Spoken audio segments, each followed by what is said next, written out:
मुंबई ही देशाची आर्थिक राजधानी आणि मुंबई म्हटलं की सगळ्यांच्या स्वप्नांचं शहर. पण आता या स्वप्नांच्या शहरात घर भाड्याने देणं किंवा घेणं यासाठी महाराष्ट्र सरकारने एक महत्त्वाचा नियम बदलला आहे.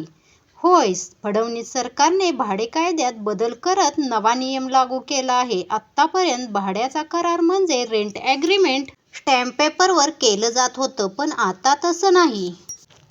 नवा नियम काय आहे?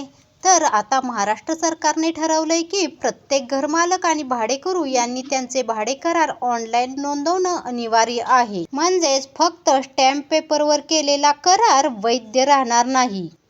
हा करार सरकारच्या ई-नोंदणी प्रणालीत करावा लागणार आहे. या माध्यमातून व्यवहार अधिक पारदर्शक होतील आणि भविष्यातील कायदेशीर वाद टाळता येतील. आणि लक्षात ठेवा, जर भाडे कराराची ऑनलाईन नोंदणी केली नाही तर 5,000 पर्यंतचा दंड किंवा 3 महिन्यांपर्यंत तुरुंगवास असा दंडात्मक कारवाईचा नियम आहे.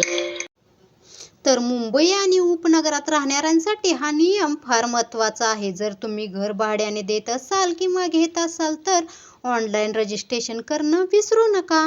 भाड्याचा व्यवहार कायदेशीर आणि सुरक्षित ठेवण्यासाठी सरकारचा हा प्रयत्न आहे.